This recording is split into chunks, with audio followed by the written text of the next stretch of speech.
Welcome back to Ruiniverse. I'm Andrew. In this video, we're playing through Scenario 4 of the Sinister Motives campaign for Marvel Champions. We're playing with the Wasp and Gamora. I have rethemed him purely aesthetically into MJ, who was stung by a radioactive wasp and can do anything a wasp can do, such as changing her size, and the Gwen Goblin, a.k.a. Gwen Stacy, who was affected by the Green Goblin serum. That's just for fun, and if you missed any of the previous 3 scenarios, go ahead and go back and check out Sandman, Venom, and Mysterio. Now coming off of the battle with Mysterio, it's time to go against the Sinister Six. It says that Mysterio disappears in a puff of smoke, revealing that you've been led into an underground silo. The stillness in the room quickly erupts into a chaotic melee as each member of the Sinister Six bursts from the darkness. So in this scenario, there are actually 6 villains, but you only play with a certain number of at a time, depending on how many heroes you're using. So we're using 2 heroes. We've got 3 random villains set up. As we defeat them, we get rewarded in that we will get to remove threat from the side scheme right at the end. Normally, I would put the main scheme in this position.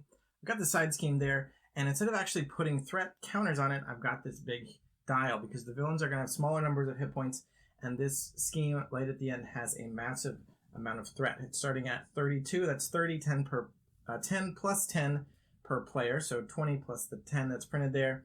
Let's take a look actually right at the end.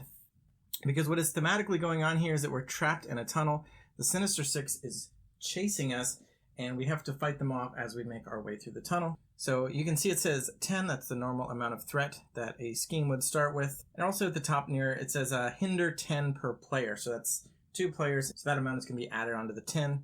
The players cannot win unless they escape. Normally you would defeat a villain, but here defeating a villain is just going to help us get through the tunnel. It will remove 4 threat from the scheme whenever we defeat one of the villains. Right now we've got Dr. Octopus, Electro, and they've got 8, 8, and 10 hit points respectively. So obviously that is smaller than the normal number of hit points on a villain. And once we've gotten all 32 threats, so 30 plus actually it's 2 because of the previous scenario, Mysterio, because of his Waking Nightmare effect, we've got 2 extra. Again, go back and check out Mysterio. And if we get through that 32, we will flip to light at the end. And again, we cannot win unless we escape. Again, we're going to have a bunch of threat. It's going to be 10 per player from that hinder, so 20 plus the base of 5. So a total of 25. When we remove the last of it, we win. But meanwhile, we will have +1 encounter card until we get there. So once we do flip it, we better finish soon. We have the same public outcry that we've got here before. Basically, it's going to add threat to the main scheme until we get rid of all the counters from it by defeating minions and side schemes. We did level up from the campaign rules. We're at level 15, which means we have tech upgraded and they've been advanced. We get to take an additional mulligan. Got to add extra cards to the hero decks that don't match their normal deck building rules. So I did do that. We'll go over them as they come up, I suppose. I made a few other adjustments to their decks as well. Mostly minor. I did take advantage of the new Nova and Ironheart expansions. But meanwhile, we also have the negative effects, which is there's some Osborne tech cards shuffled into the encounter deck. We have 1 per player threat on the main scheme. So we got 2 on Light at the End of the Tunnel from Mysterio. But we also have 2 more on Sinister Synchronization because we're at level 5 or above. And in addition to that, we're going to have to get a minion. Because of that level 9 effect, we each have to start with a minion in play against us. And if we can't find minions, we will get extra encounter cards. So Sinister Synchronization is the main scheme, but it's basically functioning as a way to manage the number of villains that are out at any given time. And there are some minor differences between these 3 villains we have out so far. They have different abilities when they activate against us, but for the most part, they are bags of hit points with different scheme and attack values. Note that Dr. Octopus has this counter, meaning he will be activating first, and Electro will be next, and then Scorpion. If Sinister Synchronization does advance, I'm not sure what happened, because I haven't played this before and I didn't look ahead. And also Gamora will be going first, and so she's get to start with this, our ally, which is Venom, also part of the campaign rules. He has very beefy stats, but he also gives us an extra encounter card if he's still around. Let's get started mulliganing. I'm going to keep a couple cards, but I'm going to mulligan 4 for Gamora. I'm basically going to dig for her sword and extra resources. I'm going to pitch these 3 as well. Did not really get extra resources, but maybe we'll use those to pay for the cards we do want. Then for Nadia, a.k.a. MJ. So this is the card we added in that does not match her aspect. So we got 3 copies of Perseverance added to the deck. Basically, after she changes form, she can become tough. She can change into 3 different forms. So you'll want to be changing every turn, I imagine. Hopefully that'll come into play. And we also added this from the Ironheart deck, which is a 2-cost upgrade. Can only be played as a genius, which means we will need her in alter ego to play that, but it will give her an extra mental resource every turn after that. But I don't think we need Perseverance or a couple of these other cards right now, so let's try out something else. I think this hand will actually keep. We don't need to mulligan a second time. So I think my strategy going into it, not having played it before, is going to be try to take out the villains as much as I can and see if I can get down to 0 or 1 villain. So let's actually take a look at Dr. Octopus first. So you can probably see from the overhead view that they have different scheme and attack stats. Electro has 2 scheme, 1 attack, and Scorpion has 0 scheme, 3 attack. Dr. Octopus being 2 and 2. And he has a forced response when he activates, or when he attacks and damages you, which is something all 3 of these have. I haven't looked at the other 3, but they all do something when they attack and damage you. They also have an activation order, which is the order that I put them in and the way this token will move around between them. And then they all say the same when defeated text, which is remove 4 threat from a side scheme, 7 instead, if no other villain is in play. And then set this villain aside, meaning it can come back. So I'm thinking I want to be getting rid of villains. We need to be able to damage something, otherwise a lot of our cards just don't do anything. So hitting villains makes sense with that damage, and we want the reward for hitting them by getting threat off of that light at the end of the tunnel. Side scheme. So I think I want that 7 as much as I can do it, and the way I would do that is by getting rid of all of the villains. So every time we defeat the last villain, we'll get 7 off. So I want to, and then the Sinister Synchronization will put out more villains for us to defeat after that. So we can keep that pattern going with hopefully just 1 villain at a time. So I do need to search for minions and put them in play because of the campaign rules. And there are only 2 in the deck, so we're going to get a life-size decoy for each of us. And these will be the only minions we can expect to see. They've got 0 scheme, 0 attack, and 5 health. But the engaged player cannot thwart side schemes, which means we won't be able to progress through the tunnel. So let's see how that goes. We'll start with Gamora first this game, or the Gwen Goblin. We use her skilled tactician, or sorry, not the skilled tactician. That lets her mix in other colors in her deck as long as they're attack and thwart events. We're going to use her action, look at the top part of your deck. If it is an attack or thwart, draw it. And it is, so we add this to our hand. I'm not going to be able to play that, but it'll give us an extra resource. Meanwhile, her Risk Navigator should have also attached. Actually, I'm not sure. Again, I didn't do it last game because it came out during setup. So it says after a minion or side scheme enters play, attach the Risk Navigator to it. When the attached card is defeated, draw 2 cards and discard a card. The way the campaign rules are written out, I'm going to assume I actually do get to do this. I'm going to attach this to one of the life-size decoys when it came out. So I think the first thing I'll do for Gwen Goblin here is play Keen Instincts. This will be an upgrade. She can use every turn to make a wild resource for an attack or thwart event. We'll change to her hero form, so she has 2 thwart, 2 attack, and 2 defense. After she plays an attack, when you can remove a threat from a scheme, after she plays a thwart, deal 1 damage to an enemy. Slightly damage inefficient, but I'm going to attack with Gamora against the life-size decoy, putting 2 damage on it. And then I'm going to play Dropkick, deal 4 damage to an enemy if you paid with only strength resources, which will pay 1 of that with the wild Keen Instincts. Oh, sorry, I don't want to play Dropkick. I want to play Hard Knocks. So we don't have to pay with any specific resource. I'm just going to pay 1, 2, 3 and deal 4 damage, and it's defeated, so we get to become tough. In addition to that, the Risk Navigator will trigger, meaning we get to draw 2 cards and discard 1 card. We'll actually discard the Dropkick, bring back the Risk Navigator for later. She drew a second Keen Instincts, which will be great, so we'll pay 1 for that, and then we will exhaust the second Keen Instincts to help pay for forward momentum, paying another 1. And that's going to remove 3 threat from a scheme, 5 instead if we have played an attack this turn. We have played an attack, which should have actually triggered the finesse to remove a threat from a scheme. We'll take 1 off the light at the end. Then forward momentum is going to remove 5. I think we'll take that off the main scheme just to make sure that's under control as well. We'll get through the tunnel eventually, which means we get to deal 1 damage. I'm not sure who is the worst. Maybe we'll do Scorpion with Precision. Don't want to pass the turn without using Venom, so let's just go ahead and put 3 more damage onto Scorpion. We also get to remove one counter from Public Outcry because we defeated a minion, but we'll have the other 3 damage also go to Scorpion. Takes 1 consequential damage out of his 6 hit points, and then Nadia can go, aka MJ. So first we'll use her Girl Power action. Shuffle 2 cards with mental resources from a discard pile into her deck. So that'll be these 2, a couple of our mulliganed cards. We have a chance to get them back later when they might be more relevant, and on top of that, Electro will be trying to discard cards from our deck to run us out, so just slightly mitigate that.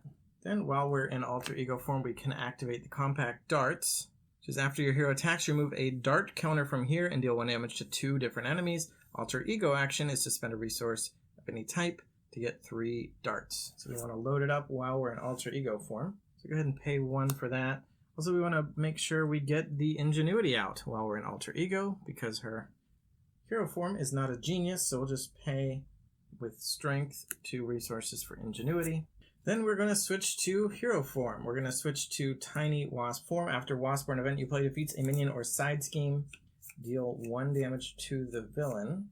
I forget, we can't thwart light at the end until we take out the life-size decoy, but otherwise the decoy doesn't do anything. So I'm going to go ahead and play Wasp Sting, paying with energy for 2. It says if you're in tiny form, deal 5 damage to an enemy, and we'll deal 5 damage to Scorpion. So putting him at 9 out of its 10. And then we'll use, I guess, her basic attack, but as an interrupt to that, we will play Rapid Growth, paying with Ingenuity, to change to giant form and give her +2 to that attack, so she's actually going to unfold and become giant. And Giant Wasp is now exhausted and is attacking for 2. +2 is a total of 4, and I guess we'll hit the decoy. It's not really going to hurt us, but putting some damage on one of the other villains doesn't necessarily help us. Let's just do 4 here, but however we will use the compact darts, and after we did a basic attack we can spend a dart to deal damage to 2 enemies. So we'll do 1 to the decoy and 1 to Scorpion, finishing off both of them. So Scorpion's going to go over to this face down pile of the extra villains, and whenever we need one, we'll shuffle it up and grab 1 at random. Defeating the decoy lets us take another counter off Public Outcry, and defeating Scorpion lets us take 4 threat off light at the end, putting it down to 27. I think that will end the hero phase, so we can redraw our hands and see what the villain phase has to offer. So first of all, we add 1 per player, so it's going to go up to 3 on the main scheme, and if that hits 16, it will advance. And then the villains will activate against the heroes. First up, it will be Gamora, and Dr. Octopus has the token, which means he will be the one activating. And he's going to be attacking because she's in hero form for 2 damage plus the value of a boost. She is tough, so I guess we'll just let her take it. So it's going to be 0 boost, so just 2 damage. So she'll just lose her tough status. So he didn't actually damage her, so the other effect doesn't happen. But then it does move to the next villain in activation order. So Electro will then activate against Wasp and attack her for 1 plus a boost. But if she does damage, she'll discard 7 cards off the top of her deck. She could defend, but I don't know if she cares that much about losing cards off the top of her deck. So let's just take the 1 damage. So we didn't even get to use Venom. Venom has the ability that he can take a damage in order to deal damage to the villain equal to the number of icons in the boost area of the boost card. And I do want to be using that ability so that I can make good use of Venom, but still get him off the table so we don't get extra encounter cards, which is what we'll be getting imminently. But with 2 advances, there were no boosts to be seen. So I'll just be 1 damage to Wasp, which means she does have to discard 7 cards from the top of her deck. See if we lost anything particularly exciting. A couple good cards in there. Then the activation token goes back to Dr. Octopus, and each player will get an encounter card plus an extra 1 from Venom. So first up, Gamora gets Assault. The villain attacks you. Now it's going to be Dr. Octopus doing the attacking, which means it's 2 from a boost, and Wasp's defensive 3 is slightly less likely to block all of it. We could block with Venom, but he does have pretty useful abilities. I think I will block with Wasp. Hopefully I don't regret that. And see, so it's actually 2 boost icons, so it goes up to 4. So Wasp, she became the new defender. She does have to take 1 damage, which means Dr. Octopus will trigger and add a threat to all the schemes that are in play. Light at the tunnel goes to 28. Activation counter moves to Electro. And although we will use Venom now, so we did get a boost going on, so we're going to do that and deal 2 damage to Dr. Octopus because he was the villain at the time. And then we'll get Gamora's other encounter card is Partnership of Pain. When revealed in hero form, the villain with the highest activation order value attacks you with plus X attack, where X is equal to the total attack of all other villains in play. So Electro has the highest activation order value, which is 2, but he's also going to get plus 2 to his base of 1, so he's attacking for 3. So you know what, let's go ahead and defend with Venom now. Oh, and I just realized I used Wasp's encounter card as a boost, so let's put her encounter card back. And we'll go ahead and we'll block with Venom, get another encounter card as a boost. So it's going to be 3 plus 2 is a total of 5. I'm assuming I'm going to be able to use this response after this is revealed to take a damage and put 2 damage onto Electro. So Venom will be defeated. We did take an extra encounter card for his help, but he's now gone. That was a boost. Partnership of Pain is finished, and activation token will move back to Dr. Octopus for Wasp's encounter card, which is Side Schemes. Actually, the first time we've gotten our community service side scheme all campaign long. These are special cards from us, counter set community service. You get 1 each scenario. Unless you defeated one, then that one can't come back. Soon there'll be some kind of bonus for defeating multiple forms of community service. We haven't done any of them yet, but now we have Rebel Rescue, so we need to save some people in this tunnel. It does have Surge, so we're going to have to draw another one, but in addition to that, this is going to be coming out with 5 per player threat for a total of 10. And when you make a basic thwart against it, we can use our attack instead of thwart. It also has Victory 1, meaning when it's defeated, we'll get an extra victory point for this scenario. But 10 is a lot. And then Wasp's other card is going to be Take 1 for the team. Attach to the villain with the highest attack if you cannot resolve the ambush ability, meaning a new villain would come out. So if you don't have any villains, a new one will come. You cannot attack villains who do not have an attached copy of Take 1 for the team. So this is going to go to Dr. Octopus because he has a higher attack value than Electro. So we have to take out Dr. Octopus before we take out Electro. Just totally fine with me. We just need to do 6 more damage. And the first player token will pass to Wasp, and she can play her turn. Did get a side scheme out, so the Risk Navigator does go onto Rebel Rescue. 10 is a good amount. I'm going to go ahead and have Wasp change to Tiny form. We will still be exhausted from defending, but then I'm going to play Pinpoint Strike, which you can deal 7 damage. If we're Tiny, it's going to be 8 and have Overkill instead. That part doesn't matter because we're just going to finish off Dr. Octopus. He only needs 6 more damage to be finished, so we'll go ahead and make Electro the primary character here, and Dr. Octopus did take 1 for the team, so that'll be gone, and then we get to remove 4 threat from the light at the end, putting it down to 24. Actually, we could choose Rebel Rescue instead, and I think I will, because we want to get that off as soon as we can, so 4 off of Rebel Rescue instead, meaning it just has 6 left. So actually, if we finish off Electro, we could remove 7 threat from Rebel Rescue without actually doing thwart stuff. But in order to pay for Pinpoint Strike, I'm going to pay with Genius and Pim Particles, and because we're Tiny, Pim Particles lets us draw a card. This is going to be tough. I don't think we're going to be able to quite do everything we want, but I'm going to play Surveillance Team. Gets 3 Snoop counters. I'm going to pay with Ingenuity and 1 card from hand.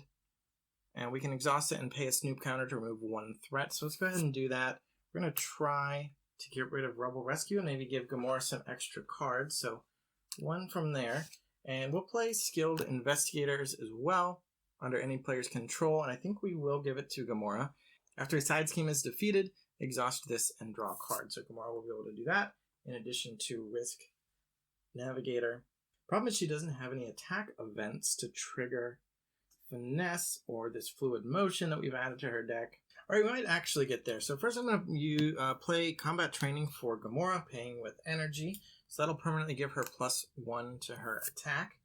And then we will do a basic thwart against the Rebel Rescue, but it says we can use our attack instead of thwart. So we'll be attacking, thwarting for 3, putting it down to 2. And never mind, I'm still 1 off. So I can play Set the Pace, remove a threat from a scheme, and we can remove 1 from Rebel Rescue. And Gamora's Precision means she can deal 1 damage. We can put a 3rd damage onto Electro, which is fine. We can also play Fluid Motion, which is a new card from the Nova pack. It's going to be an upgrade that says after we play an attack event, we can exhaust it to give +1 to Gamora until the end of the phase. So it's kind of like combat training, but it's cheaper. But it's conditional on the fact that we need to have played an attack event. And in fact, we have not played an attack event. Gamora didn't draw one this turn, which would have been really good. In order to pay for that, we're going to pay with Audacity, which says when you spend it, deal 1 damage to the villain. So that'll be 1 more damage on Electro. So we could have attacked him for the 3, putting him up to 7, but that still we would need 1 more damage. So either way, we could have put Electro down to 1 or Rebel Rescue down to 1. I don't really see a way we could have gotten either of them. Would have been great to finish off Electro, and that would have removed 7 threat from somewhere.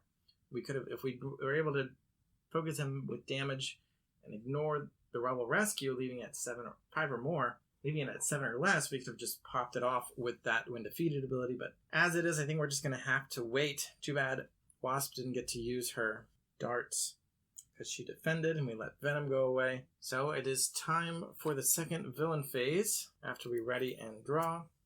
I guess we could change to Alter Ego for an extra card and let Electro scheme instead.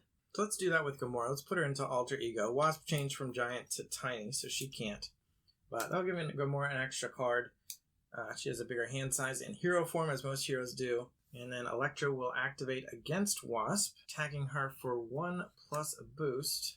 Don't want to forget to add threat to Sinister Synchronization. We get 4 more. So I guess now we just take it. So it's going to be 1 plus 0, so just 1 damage to Wasp. But that is enough to trigger his effect of discarding 7 cards, making Wasp's deck get pretty small. And then the activation token would move to the next villain, but he's the only one left for now. So against Gamora, who's in Alter Ego form, he will scheme for 2 plus a boost. So that'll be 0 boost again. So just 2 more added to Sinister Synchronization, putting it up to 10 out of 16 before it advances. Then we will get our encounter cards, and Wasp gets Hidden in Shadow, side scheme. Each enemy gains a hazard icon. Wow, each enemy gains a hazard icon. If there are minions, although this scenario doesn't have very many minions at all, but that's +1 card per enemy. Fortunately, we already dealt out our encounter cards, and it's just going to have a straight up 4 threat. So we'll put that out. And I do think that the Risk Navigator moves to the latest side scheme or minion, so unfortunately this only has 1 left, but now it's over here.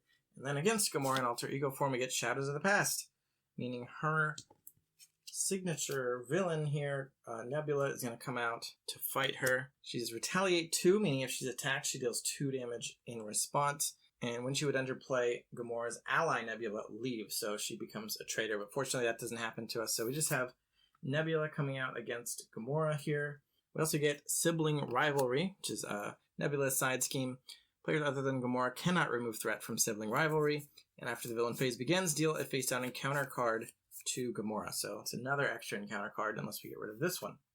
So that'll be another 4 threat over here. That's a lot of scheme stuff going on. Don't know why Nebula showed up in the tunnels. Actually, I don't know who Nebula is in my Gwen Stacy is the Green Goblin storyline, the Gwen Goblin. So shuffle the remaining 3 cards in Nebula's encounter set into the encounter deck, and that will finish resolving Shadows of the Past. Interesting, finishing off Electro means we can take 7 off any side scheme. We're really not making much progress through the tunnel. Hidden in Shadow is the one that will give Gamora her Risk Navigator triggers. Although, no, I guess it should move again over to Nebula and then Sibling Rivalry. The way Shadows of the Past is worded, the side scheme comes out last. So will Gamora be able to remove 4 threat from that by herself? I think we'll start Wasp's turn by calling for an action from Gamora to look at the top card of her deck and see if she gets to add it to her hand. Actually is a thwart, so she does get to add this to her hand, which could help her finish off that Sibling Rivalry. We cannot call for Gamora to change forms during Wasp's turn, so we'll have to wait on that. We have Rebel Rescue down to 1, but getting rid of it doesn't actually do anything. Thematically, it's a problem, but mechanically, it doesn't impact us. We can leave it there as long as we want. We'll still get a victory point if we just finish it off before the end of the game, whereas Hidden in Shadow is giving a hazard icon to every enemy, which includes Nebula and Electro. It's extra encounter cards, so we definitely want to get rid of any and all of those cards. I did draw Moon Girl, which is another new card. Also from Nova, it says play only if you're a champion or genius. She's a genius in alter ego, but in hero form, Wasp won't be able to play that. But after you play her, draw a card for each mental resource spent on her. And we have Ingenuity, we have a couple other mental resources, so we could draw 3 cards and basically get a free ally. Except that we only get to change forms once per turn, and Wasp would then be an alter ego form, which means any hero cards she drew, she wouldn't be able to actually use, and then what's the point of drawing them? But I think I will anyway. So let's go ahead and attack with Wasp. So I had a blip, so I lost my train of thought, but I think I will play Moon Girl. Don't think I will need to recover, so I'm going to go ahead and attack first. It's going to be an attack for 1 against Electro. We will use Compact Darts to deal an extra damage to Electro, as well as 1 to Nebula. We didn't actually attack her, so we don't get retaliated against. Just 6 on Electro, just 2 more will finish him off, which is great. I think we'll have Moon Girl do that later. We did not finish off a minion or side scheme with Wasp, so we don't get an extra damage, but we'll flip her over now to alter ego form. May as well use her girl ability to get 2 mental resource cards back into her deck. So pretty small deck at this point. We lost 14 cards from it from Electro. Might be able to get revenge soon. You know what? I guess what we could have done is use a surveillance team when we were in hero form a moment ago to remove 1 threat from Rebel Rescue. Oh no, because her ability still says it is not it's not Wasp or an event that she played. So let's save it for now. We might still do that, but we won't do it right away. It is an action, not a hero action, so we can do it in alter ego form. We can even do it on Gamora's turn. So let's go ahead and play the Moon Girl now that we are in alter ego form. Fortunately, being alter ego means we'll also draw 6, and we're going to pay with Ingenuity as well as these 2 mental resource cards. Incidentally, those are the same cards I just shuffled back into my deck, obviously different copies of them. That means we get to draw 3 cards with Moon Girl. After you play her, draw a card for each mental resource used. So we'll get 3 more cards. We're going to end up saving one of these.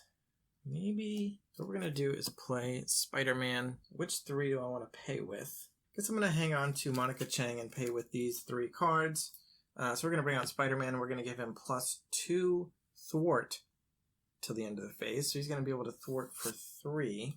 And we'll go ahead and take 3 off of Hidden in Shadow, putting 1 consequential damage on Spider-Man. Moon Girl can attack for 2, and she's going to take 2 consequential damage for that, because she's got 2 of the burst icons there. We'll put 2 on Electro, which is actually 8, which is enough to take him out, which means we get to remove 7 from something. And I think that will be the Sinister Synchronization. We're still not making ton of progress, but we don't want to advance that either. And that 7 was because when we took out the last villain, we go ahead and take a close-up look at Electro. Saw Dr. Octopus earlier, but at the bottom you see it says remove 4 threat from a scheme when defeated, 7 instead if there are no villains in play, no other villains. So that's why we got to take 7 off of here. And I think then we will pass to Gamora. We'll let her deal with her Nebula side of things. We do still have the surveillance team we can help out with. And she's got 7 cards because 6 for being an alter ego and 1 for hitting with her action. So she will flip to hero form and go ahead and get some more cards. All we need to do is take out 1 side scheme, and that will let Skilled Investigator give her another card. And if she can take out Sibling Rivalry, she'll get to draw 2 and keep 1. But I think we definitely want Hidden in Shadow gone. So let's just see what Gamora draws from that. So we'll go ahead and use Surveillance Team to take 1 off of Hidden Shadow, which will finish it off, which also means we get to remove 1 from Public Outcry, because apparently they care about that kind of thing, and that means Skilled Investigator can be exhausted for Gamora to draw a card, which is actually great because now she can play Clobber, paying with this Power of Aggression that she just drew to deal 3 damage to an enemy and then return it to her hand because it's the first card she played. So we're going to put 3 more damage on Nebula. She does have Retaliate 2, and this was an attack, so Gamora will take 2 damage and go down to 8. But we're okay with that because we're going to heal a little bit of it in a moment. Although she is out of stuff to attack, and her whole hand is attacking. I guess that is one downside of getting rid of all the villains. I guess knowing that, we could rewind a bit. Now, Moon Girl just did 2 damage. We could have her thwart for 2 instead. We can let Gamora deal the last 2 damage. But I don't know if that's too important. And I don't know if she's going to be able to get rid of sibling rivalry, which a Wasp and her allies would not have been able to help with anyway. I mean, we can play Set the Pace, which will remove one threat from a scheme, so we can take one off sibling rivalry that way. And then her Precision ability means she can deal 1 damage to an enemy, which will be the 5th damage on Nebula, which is all well and good. That's also the 4th counter from Public Outcry, meaning we've scored 1 victory point. But it still doesn't finish sibling rivalry. She could do a good amount of damage. Got about 12 damage in hand and nothing to do with it. We could do 1 damage here with a basic attack, but we really want to be using the basic thwart to do it there. So I guess Gamora's going to play Helicarrier, so she'll be able to reduce cost of cards in the future. One of the cards we're going to pay with is Preservation, which is actually the extra card we added to her deck with the campaign rules that let her add off-color cards.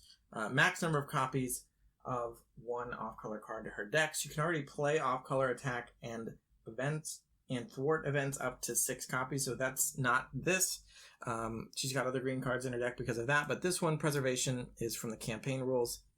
Max number of copies for this one is just 1, but it lets her heal 1 when she spends it, so she'll go up to 9, and we'll pay a couple other cards in order to get Helicarrier into play. So that's 3 resources she's going to have available every turn. She can't even play these. And I think she needs to do her basic thwart to get 2 off of this and get it down to 1. And unfortunately, she just cannot quite finish that off. Wait, what am I talking about? Her finesse ability would definitely do that. So when she played an attack event that triggered finesse, she should have been able to remove 1 threat from a scheme. That's 1. Then she did her basic thwart for 2, and she also played Set the Pace to remove 1 threat from a scheme. That's 4.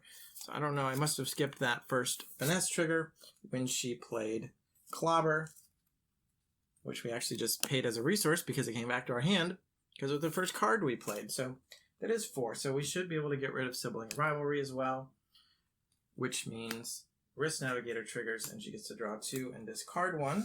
Which works out just fine because we just drew Gamora's Sword, costs 3, and we can reduce the cost of that with Helicarrier and then 2 more cards.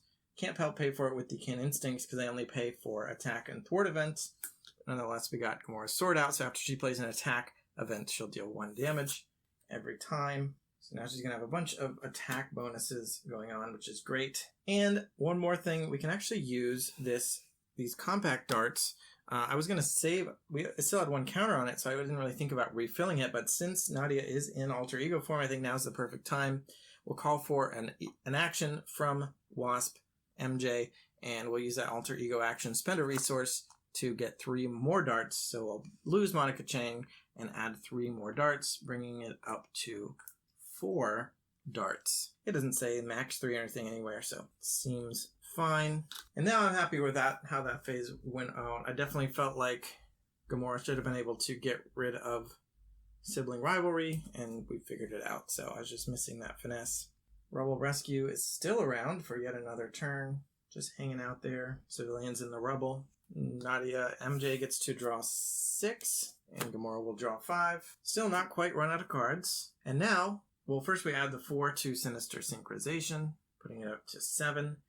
And then the villain would activate against MJ, but because there's no villain, we have to trigger Sinister Synchronization's Forced Interrupt. So it says when a villain would activate, if no villain is in play, resolve this card's ambush ability and continue that activation. Ambush special. Choose a set-aside villain at random, put it into play, and place the active counter on it. So we will shuffle all 6, and we'll see which one we got. It could be one of the same ones we already saw, or it could be somebody new. So we're going to get Dr. Octopus again, and he's going to come out and activate right away against Wasp. So he's got 8 hit points. He's attacking he's scheming for 2 because she's in alter ego form. So that is how that works. And we have 1 more villain out now. Scheming for 2 plus the boost, but I don't think there's anything we can do about it. So no boost, just still be 2 threat added. So we'll trade out that. Put it up to 9. He passes the activation token to himself and then attacks Gamora, who is in hero form. And maybe we defend with Moon Girl here. She's only got 1 hit point left. Could be 2 damage. But Spider-Man can attack for 2 more times, or attack for 2 and then block. So Yeah, let's defend with Moon Girl. So it's 1 damage extra, so 3 to Moon Girl, plus it has a special icon that says boost, place 1 threat on each scheme. So that will happen as well. So Rebel Rescue is now up to 2. We got a little bit punished for letting it sit around. And our tunnel is up to 29, not going very quickly there. Get an encounter card for everybody. Fortunately, we don't have any extras for Gamora. Taunting Presence says attach to the villain with the most remaining hit points. If you cannot resolve ambush, threat cannot be removed from light at the end. So Dr. Octopus is standing in our way there. And then for Gamora, we get Smear Campaign. If Public Outcry is in play, place 2 notoriety counters on it, but we already got rid of it. So otherwise, we just put 2 threat on the main scheme. That is very much not that bad. It is up to 12 out of 16, though. And we have a lot of threat to remove. And Gamora is not necessarily built to do that. So let's see. No more side schemes and no more minions. So no Risk Navigator this time. Wow, Gamora is really not built for this. I'm just counting out how much damage she can do. But I think we will play Clobber. So we'll pay with the 2 Keen Instincts. And that's going to do 3 damage to Dr. Octopus. Gamora's Sword Out says after she plays an attack, deal 1 damage. So that'll be a 4th damage. Her Finesse ability lets her remove a threat from the main scheme. So we'll take 1 off Rebel Rescue. And then Clobber comes back to hand. Actually, I'm going to not remove the 1 off Rebel Rescue. We're going to remove it instead from Sinister Synchronization. Get that one back down. Hopefully we can make progress on the tunnel soon. We did play an attack event, so that will trigger the fluid motion, meaning we just have to exhaust it. I'm not going to bother exhausting it. I'm just going to know that if I played an attack event, Gamora has another +1 attack from that. So she is up to 4 attack right now because of the combat training. I'm going to play Nebula. So this one is a little bit risky because, as we saw from the villain version of Nebula, we know that when she comes out, she will discard the ally version of Nebula, basically changing sides. But the villain version is currently in the discard pile. So we've gotten Nebula to work for us temporarily. We just want to make sure to get rid of her before the villain comes back into the villain deck. But based on the size, we actually have plenty of time to enjoy our hero version of Nebula. So after she enters play, we can search for an attack or thwart event. Deck is pretty small, and we actually don't have any thwart events. But I guess I'll take this attack just because it's a card. I'm not even sure if that is correct. We're going to run out of cards very soon. But I think I will have Nebula thwart the Rebel Rescue. So we'll take 2 off of that and finally get rid of Rebel Rescue. That is a victory card, so we get that. And we also get to do the Investigator to draw another card. And 1 damage on Nebula. Then I'm going to play Martial Prowess, paying with Genius, and put it under any player's control. I'm actually going to give it to Wasp because Gamora has so many resources right now. She can't even use it all.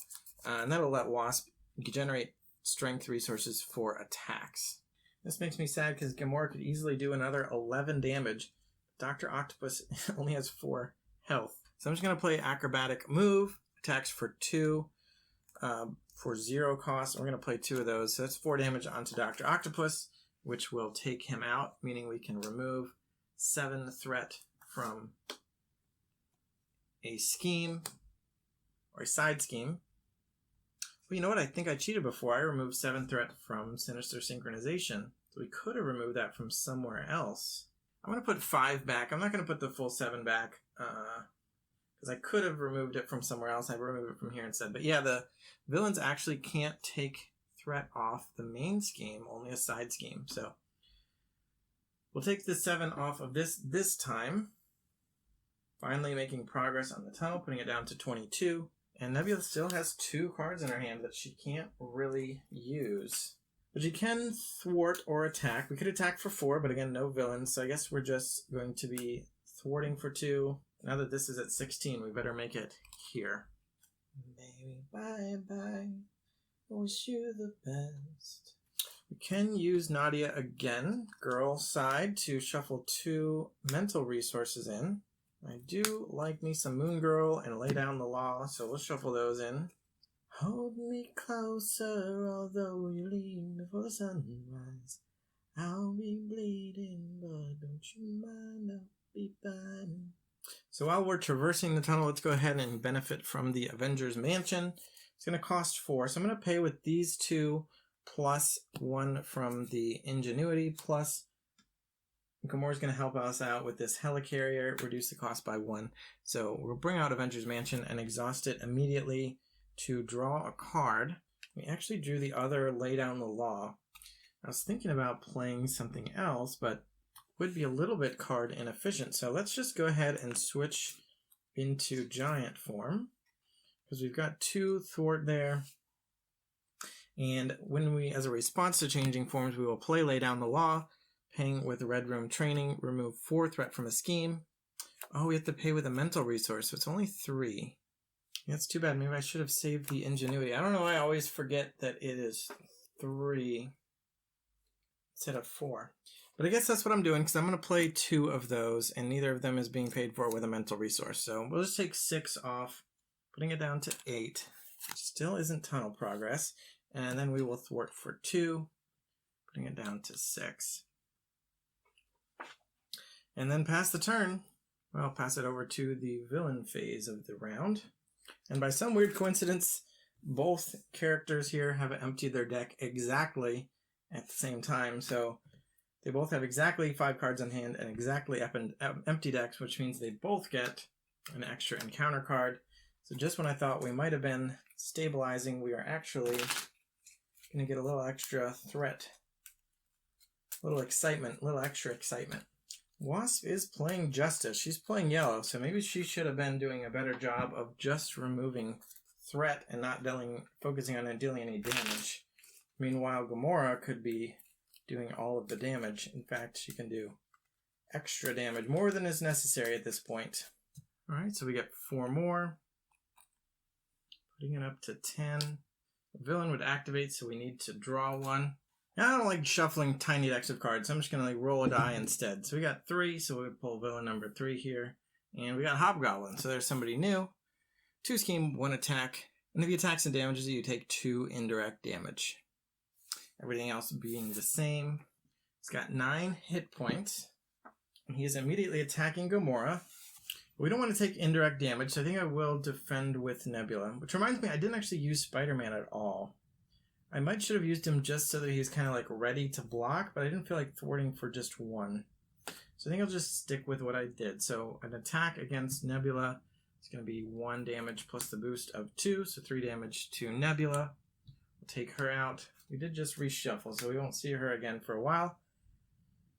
And then an attack against Wasp is going to be 1 plus a boost. And we really don't want to take 2 indirect damage on top of everything else. Could defend with Wasp, and might actually avoid all of the damage. Let's do that. I'm going to defend with her. Hopefully it'll work this time unlike last time. 1 boost means 2 damage is all blocked by Wasp's 3 defense, so we don't get the negative effect. Then we get 2 more encounter cards, 1 for each of us, and draw Gamora's Taunting Presence again, so threat can't be removed from light at the end of the tunnel as long as Hobgoblin stays out. We also got In a Bind. Attached to Gamora, treat Gamora's printed text box as if it were blank. But she can discard an attack and deal 1 damage to her to discard this card. Okay, so she loses Finesse and Precision until we give up a card. Then Wasp gets Red Dreams, actually. Can flip to Alter Ego. We can exhaust her and remove this from the game. Or we can discard each card with a printed mental resource from our hand and take a damage. And since we defended, she is already exhausted. And losing Moon Girl and Pinpoint Strike is really annoying.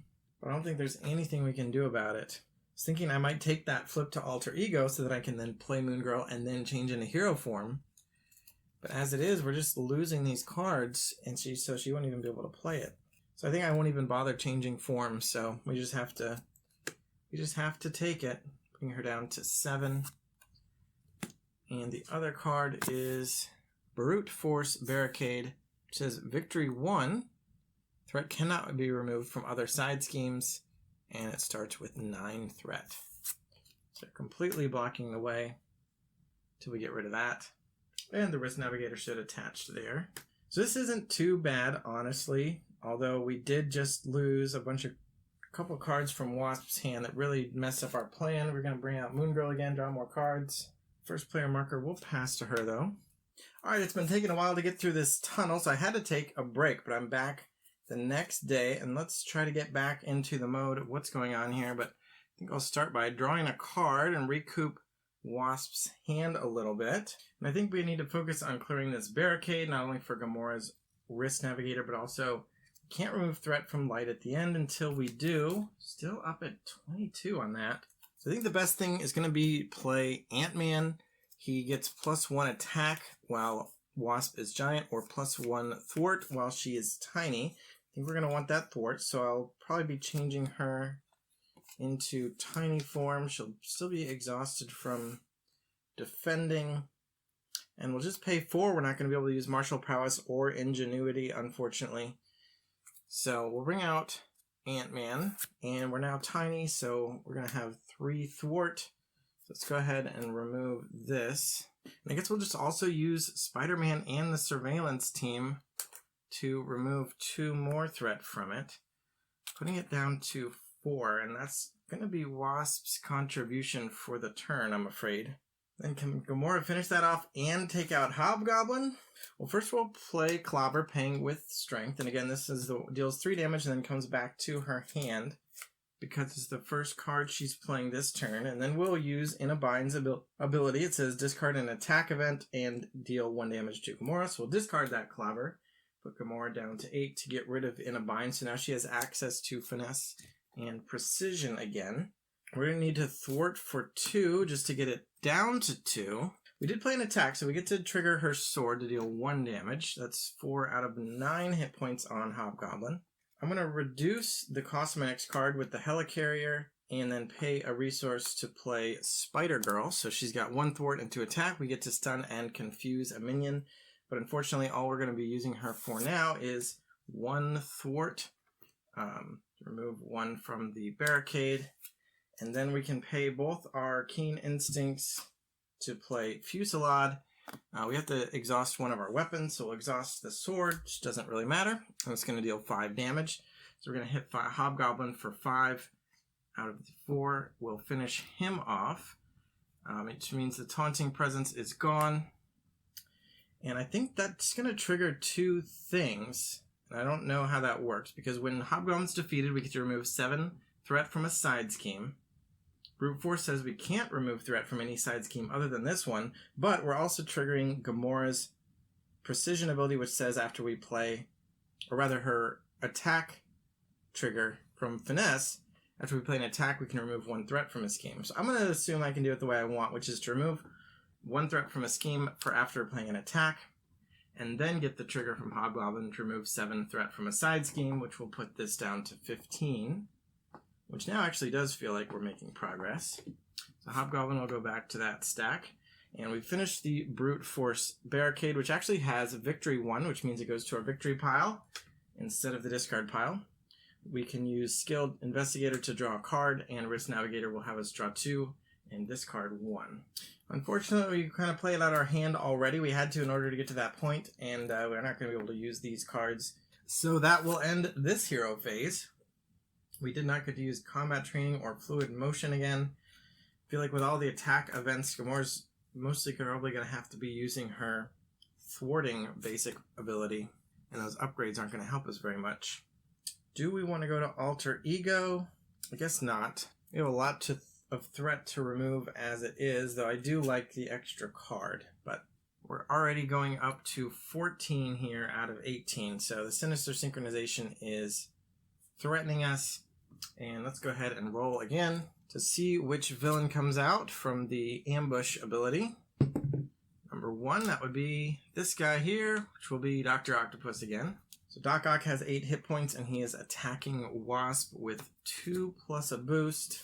I think it's time to defend with Spider-Man. So 2 plus 1 boost is 3 damage to Spider-Man. And then an attack against Gamora for 2 plus a boost. And yeah, we'll defend with Spider-Girl. 2, 3 damage to Spider-Girl. Because we don't want Dr. Octopus's trigger to occur and put extra threat on both of those schemes. 1 card for Wasp and 1 for Gamora. We got Snitches Get Stitches, Victory -1. So this is, I think, a penalty for having Venom. If we get rid of this, it doesn't go to the discard pile. Instead, it goes to our victory area, and we get -1 victory point. Attaches to Venom. Oh, but if we can't, it gains Surge, so I guess it doesn't even come into play. So I don't know if that victory one is supposed to put it straight to our victory pile, even though it's not even coming into play, but I'm thinking it just goes to the discard pile, and we get Surge instead. Caught off guard, discard an upgrade or support you control. Well, as nice as it is, I think we probably don't need martial prowess, so we'll give that back to Gamora's discard pile. It's probably be nice, but the least useful. And then for Gamora, we have High Fashion. When revealed, put the set aside Electro and Kraven the Hunter into play. If Electro is already in play, discard the highest cost card you control. If Kraven's already in play, discard the lowest cost card. So we get 2 more villains, which is interesting. That'll give Gamora something to do with all her damage. Although she did actually kind of draw some threat removal this turn. So we got Electro at activation order 2. We already saw him. He mills for 7. And then Kraven activation order 4. He makes you discard upgrades or supports. That is not nice. So now we have 3 villains again, which means to get that 7 threat removal, we need to take out all 16 plus 9, 27 hit points, 25 hit points worth of villains. First player goes to Gamora, and no side schemes or minions for the Risk Navigator. I'm going to start out by playing Fusillade, paying with the power of aggression. We're going to exhaust the sword again, which doesn't matter. And it's going to deal 5 damage. And I think let's hit Kraven because we really don't want that discarding our upgrades or supports. So it's going to be 5 damage to him. Finesse means we can remove 1 threat from a scheme. And the sword means we could do an extra damage. Let's actually have that go to Electro. Then I'm going to use Helicarrier to reduce the cost of my next card and play Tigra, paying with the other 2 with energy. So she is another ally for us, 1 thwart and 2 attack. After she defeats a minion, she heals 1, so it kind of negates her consequential damage. No minions, so we're just going to be attacking for 2. And I think that will go against Electro as well. And now the Fluid Motion we finally get to benefit from after you play an attack event. We technically have to exhaust it, but this is going to give Gamora +1 attack. With the combat training, she's got 4. So we can attack 4/4 against Kraven to finish him off, which means we can remove 4 threat from a side scheme, putting this down to 11. And we'll play Forward Momentum, paying with the 2 Keen Instincts to remove 3 threat from a scheme, or 5 instead since we played an attack event, so 5. I think let's take it off Sinister Synchronization. We do need to keep that under control. We'll make some Forward Momentum eventually, I suppose. That will trigger Precision. We can deal 1 more damage to Electro. And we can pass to Wasp, who may as well draw the card for herself because Gamora didn't need it. And I'm 1 resource off from being able to do a lot here, but instead I'm going to be able to do a pretty good amount. I think the first thing will be to play Pinpoint Strike with Wasp. It's going to attack for 7 since she's Tiny. It'll instead be 8. We're just going to one-shot Dr. Octopus. Feels good. Let us remove 4 threat from a scheme, putting this down to a very convenient 7. And then I do have to pay for that. I'll pay with the Ingenuity as well. And I've been reading Compact Darts as though she needed to use a basic hero attack. It actually just says after your hero attacks. And Pinpoint Strike is an attack card. So I'm going to go ahead and use the Compact Darts, removing 1 counter to deal a damage to Electro. Kind of wasting a damage there. But we've got a bunch of counters left still. And then we're going to change forms into Giant form again. And Ant-Man is going to attack for 3. Now that she is Giant, he has +1 attack. So he's attacking for 3, which will finish off Electro, letting us remove 7 threat from Light at the end, putting it down to 0. Now, Light at the end says, when the last threat is removed from it, resolve Ambush on the main scheme and then flip this card. So Ambush does mean we're going to put a random villain into play. So let's roll our die again. Number 4 is going to be this guy, which is Kraven again. Annoying, he takes out our upgrades and supports, and he's just come out at the end here of the hero phase. Oh, and then we need to flip this. It is now permanent hinder 10, so we're going to have 25. And yeah, I forgot, so now we have an extra encounter card every round. But if we get rid of this 25 threat, we will be out of the tunnel and escaped. So we do have an extra encounter card, and we have to face Kraven. But we're not quite done. I'm going to play Heroic Intuition and pay with the power of Justice and put that into play under Wasp's control, so she has +1 thwart. And then we will go ahead and thwart for 3. And I think that'll be here. And if we're going to try to rush it, I might want the extra card from Alter Ego form, plus that avoids an attack from Kraven, so we don't have to lose a support. Gamora could probably afford to lose a support or upgrade, although she did use them all this round. So who do we want to put into Alter Ego form? Well, Wasp just changed, so she can't. So we can go back in time and say that Gamora changed forms, cheating a little bit. Yeah, I think I will rewind that. Hey, controlling 2 characters is difficult. Alright, so we'll end the hero phase there. Readying and drawing up to our hand size. Gamora's will now be 6 in Alter Ego form. Wasp still has 1 card, so she'll just get 4 more. Alright, we get 4 threat on Sinister Synchronization, putting it up to 12. And then Kraven will activate against Gamora. She is an Alter Ego, so he will be scheming for 1 plus a boost. And the boost is 3, so it's actually adding 4, putting it up to 16, which is exactly what we didn't want. So I guess we get to see what that advanced scheme is going to look like.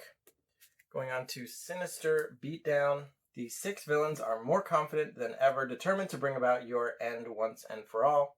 Choose a set-aside villain at random, put that villain into play, and place the active counter on it, even if another villain has the active counter. If no villain was put into play this way, or if this is expert mode, deal an encounter card. Alright, so we just get another, we'll reroll a 6 here. Got a 4 again. This time that will be Dr. Octopus, just keeps coming back. I think we haven't even seen Scorpion. Or was Scorpion out at the beginning? Oh no, we haven't seen Vulture at all. So Vulture, quick look. We'll see how many more. So I'll rearrange their activation order, but the card did say we need to move the activation to Dr. Octopus, so he'll be the one attacking Wasp, which is actually slightly better, although I think we're planning to block with Ant-Man anyway. And now we have a new ambush ability. Actually, it looks the same. Yeah, it looks like everything is the same, except for that if this one completes, we lose the game, and it's going to start with 6. But I just realized I was putting too much threat on Sinister Synchronization. I've played this game enough that I should have realized, but I was putting 2 per player every turn. It just starts with 2 per player. I was adding 2 per player every turn, so I made it slightly harder on myself. But we managed it for a while. So nonetheless, we'll just stick with this. So 3, we're going to have 6, and then it's going to get 2 per turn, not 4. I don't know how many times I did that. But for now, we're just going to have Dr. Octopus attack, and we are going to defend. So it's going to be 2 damage plus 2 boosts for a total of 4 against Ant-Man. And then we can take encounter cards. It'll be 1 for Gamora, 1 for Wasp, a second one for Gamora, due to the light at the end being flipped. So Gamora's going to get Waylay, stun and confuse her. If she's already stunned or confused, gain Surge. So that is unfortunate. That's going to make it harder for her to do cool stuff. Maybe we'll have a cheap attack that we can use to get rid of stun. Robotic enhancements. When revealed, put the set-aside Dr. Octopus and Scorpion into play. If Dr. Octopus is already in play, confuse a character you control. If Scorpion is already in play, stun a character you control. Alright, we can bring out Scorpion, but the character we control, I guess that's going to have to be Tigra, because Gamora's already stunned, and this is affecting Gamora. So we have to confuse Tigra, so we'll just have to attack with her instead of thwarting with her. So we do get to see Scorpion again. And then against Wasp, we have, surprise, resolve the ambush ability on the main scheme. So we actually get to have 4 villains for the first time. Well, after Dr. Octopus attack, this should have moved. Probably won't matter, at least during this phase. But we do get another villain. So we'll do 1, 2, 3, 4, 5, 6. See who comes out. And that will be Electro coming back. And he's actually going to take this number 2 slot away from Kraven. And yeah, we have 4 villains, but only one of them activates at a time. They're just buckets of hit points. It'll just make us harder to trigger that 7 threat effect that we like. So that's kind of cool. We had like 0 or 1 villains out so long that it's interesting to see how this scenario can actually throw more of them at you, which does keep things interesting. Oh, and part of ambush is to move the activation counter to the new villain, so that will be Electro. Again, assuming we get there, kind of thinking, hoping, possibility that I could remove 25 threat this turn. Maybe not, but Wasp can definitely do a lot. Gamora's not going to be able to do much of anything until she becomes hero in her hero form. But we can call for her to use her action, check the top of the deck, and it is an attack, so she'll have an extra card. And I think we're going to give her the Avengers Mansion as well. I don't even need to look at what that's going to be, because Wasp is just going to use what she's got pretty efficiently here. And I'm going to focus down that main scheme, that tunnel. Even if we don't finish it this round, I mean, I guess we have to watch out for hitting 14 here, in which case we would lose. But we don't have to take out any of these villains, and in fact, doing so doesn't reward us that much. If Gamora can only make damage, then so be it. But yeah, with Wasp, I'm just going to remove a bunch of threats. So I'm going to play her helmet, which normally don't do. It's okay. We're going to pay with this energy, and it's going to give her an extra threat, an extra thwart in giant form, which is where she is with heroic intuition. That means she will have 4, and we're going to go ahead and remove 4 threat from the tunnel, putting it down to 21. Then we're going to change to tiny form, not because we necessarily want to be tiny, but because that will trigger the form change condition on lay down the law. After you change form, remove 3 threat from a main scheme, or from a scheme rather, and 4 instead of you pay with mental. This time we're actually paying with mental. So we're going to remove 4, and we're actually playing 2 copies of Lay Down the Law. The second one will pay with Ingenuity, which fortunately is also a mental resource. So we're going to remove 8 and put this down to 13. So we removed 12 from it, which feels good. I'm not worried about a couple of attacks. I mean, I'm not thrilled about it either, but all we really have to worry about is make sure this doesn't hit 14. And I think we can power down this tunnel this round or the next. So Gamora is confused, so she's actually going to be pretty limited in terms of removing threat. So I definitely think that we're looking at the next turn here, but let's go ahead and go to heroic form. And I'm going to play acrobatic move as an attack, deal 2 damage to an enemy, but because she's stunned, we'll just lose the stun condition. And I think we will still trigger finesse and Gamora's sword. So we'll remove 1 more from here, putting it down to 12, and 1 damage with the sword. To think about where to put that, I guess let's put it on Kraven. Just try to get through that 9 hit points. I'm going to start by playing drop kick. So if we can't win necessarily, we can at least avoid an attack. So I'm going to stun Electro by dealing 4 damage to him. And I'm going to pay with the Helicarrier and 2 Keen Instincts. They make wilds, and the Helicarrier will just reduce the cost to 2. So we paid only using strength. So we're going to stun Electro and draw a card in addition to dealing 4 damage to him. So let's see what else she gets. It was an attack event, so we can deal another damage with the sword. I guess we'll put that on Kraven as well. Then I'm going to play Set the Pace, which is a thwart action, which means it's not going to have its effect. Instead, we're just going to remove the confused status. But because we played a thwart event, we can trigger precision and deal 1 damage, which will be on Kraven, putting him up to 3 damage. Then Tiger will attack, still confused, but that's okay. Dealing him 2 more damage, putting it up to 5. And then we're going to play Hard Knocks, which is going to deal 4, and if it defeats them, we get Tough. So Gamora is going to become Tough, and that's going to deal 4. We just have to pay our 3 resources for that, and take out Kraven, which also means we get to remove 4 threat from a scheme, which means our side scheme, so light at the end will go down to 8. Then we can actually play Forward Momentum, which removes 3 threat from a scheme, 5 instead if you played an attack this turn, which we have. So we're going to remove 5 from light at the end, putting it down to 3.